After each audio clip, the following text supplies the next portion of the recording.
दोस्तों, दिनाक्षी short hand में आपका स्वागत है। अगर आप चैनल पे नए हैं तो चैनल को सब्सक्राइब करें और बेल आइकन ज़रूर दबाएं। डिक्टेशन 5 सेकंड बाद स्टार्ट होगी। Ready, start. महोदय, पिछले 50-55 वर्षों से हम खादी संबंधी कार्यक्रम को कार्यान्वित करते आ रहे हैं। इस कार्य की ओर हमने पर्याप्त ध्यान दिया है और हम में से कुछ ने तो पर्याप्त समय भी दिया है। सबसे बड़ी कठिनाई मिल के बने कपड़े से प्रतियोगिता की है। एक और कठिनाई यह भी है कि सदा इतनी खादी उपलब्ध नहीं होती जितनी की उसकी मांग रहती है। चेंज। खादी का आर्थिक आधार भारतीय जीवन संबंधी कुछ मौलिक तथ्य है। हमारा देश कृषि प्रधान देश है, जहां अधिकांश लोग किसी न किसी रूप में खेती बाड़ी से अपना निर्वाह करते हैं। यदि आप एक किसान के जीवन पर दृष्टि डालें तो आप यह देखिएगा कि उसका खेत बड़ा हो या छोटा, वह और उसका परिवार वर्ष भर बराबर खेती के काम में ही व्यस्त नहीं रह सकता। उसे काफ़ी समय बेकार रहना होता है।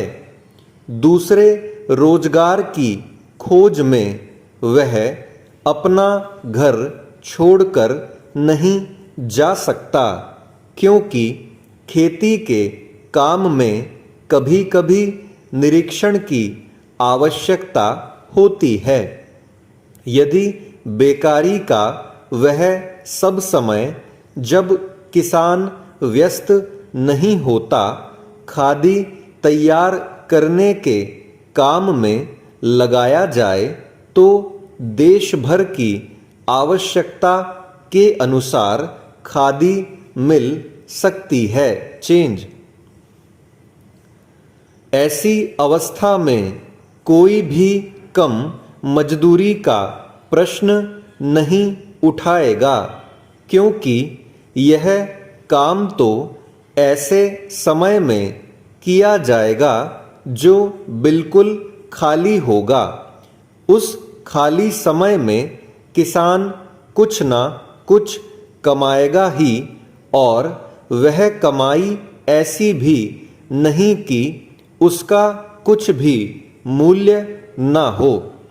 कम से कम वह अपने लिए तो इतना कपड़ा तैयार कर ही सकेगा जिससे उसको बाजार से ना खरीदना पड़े।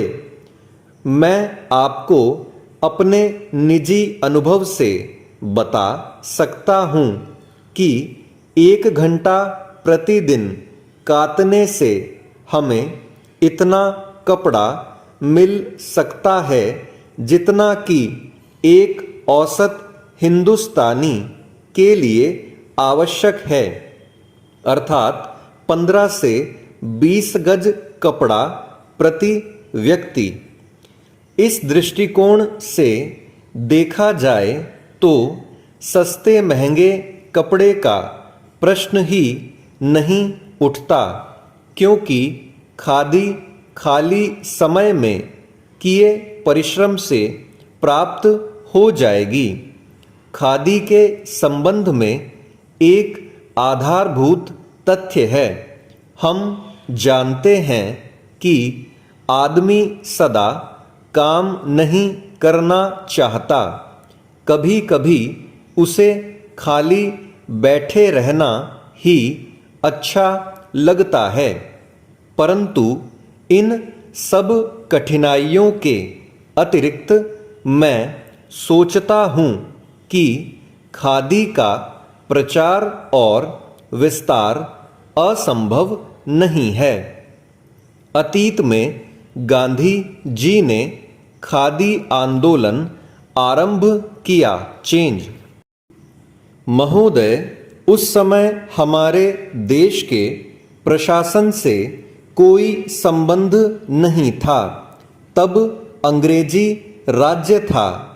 आज मैं इस शुभ काम में सम्मिलित हो सका, इसको मैं अपने लिए सौभाग्य मानता हूँ।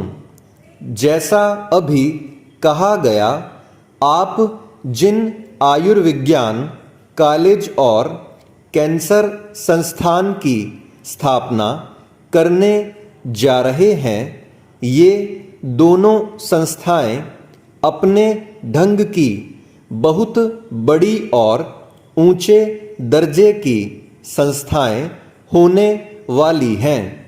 मैंने सुना है कि उसमें विभिन्न विभाग होंगे जिनमें विद्यार्थियों को ऊंचे प्रकार की शिक्षा मिलेगी और जहां अच्छे से अच्छे चिकित्सक रखे जाएंगे जो शिक्षा देने के साथ साथ गरीब से गरीब का और बुरे से बुरे रोग की चिकित्सा भी किया करेंगे। सभी आयुर्विज्ञान कॉलेजों में यही स्थिति होती है कि जो वहाँ पढ़ाते हैं वे रोगियों को भी देखते हैं और वहाँ के विद्यार्थी भी पढ़ने के साथ साथ रोगियों को देखते हैं। इस प्रकार उनको साथ ही साथ व्यावहारिक ज्ञान भी मिलता जाता है। जिस संस्था में जितने अच्छे शिक्षक होंगे, उस संस्था से विद्यार्थी भी उतने ही अच्छे निकल सकते हैं। जहाँ जितनी अधिक सुविधा होगी, उन संस्थाओं से लोग अधिक से अधिक लाभ भी उठा सकते हैं। चेंज। आजकल यह एक आश्चर्य की बात है, पर बात सही है कि संसार विज्ञान में बहुत प्रगति कर रहा है। विशेषकर औषध तथा चिकित्सा के संबंध में पिछले जो 2 युद्ध हुए, उनमें जहां एक और अधिक से अधिक घातक यंत्र तैयार हुए, वहीं दूसरी ओर औषधियों के निर्माण में इतनी उन्नति हुई कि जो बहुत से रोग पहले असाध्य समझे जाते थे, वे अब नियंत्रण में आ गए हैं। इससे फल यह निकलता है कि विज्ञान की प्रगति में कोई दोष नहीं। इस प्रगति से जो जैसा लाभ उठाना चाहते हैं, उठा सकते हैं। यह मनुष्य पर निर्भर है कि वह उस विद्या से लाभ उठाए या उसे हानिकारक बनाए। यह आश्चर्य और दुख की बात है कि जहां एक ओर इस विज्ञान द्वारा आज इतने लोगों को भयंकर से भयंकर रोगों से मुक्ति मिल रही है, वहाँ उसी विज्ञान द्वारा लोगों का जीवन संकटमय हो गया है।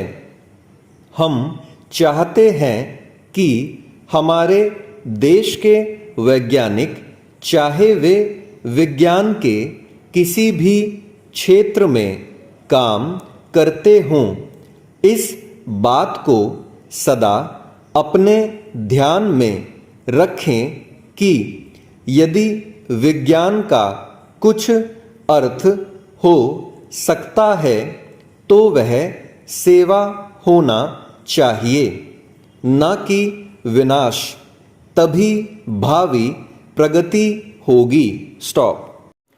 दोस्तों, डिक्टेशन अच्छा लगा हो तो वीडियो को लाइक और शेयर कर दें और चैनल को सब्सक्राइब करके बेल आइकन ज़रूर दबा लें, जिससे भविष्य में आने वाली हर वीडियो आप तक सबसे पहले पहुंच पाए। धन्यवाद।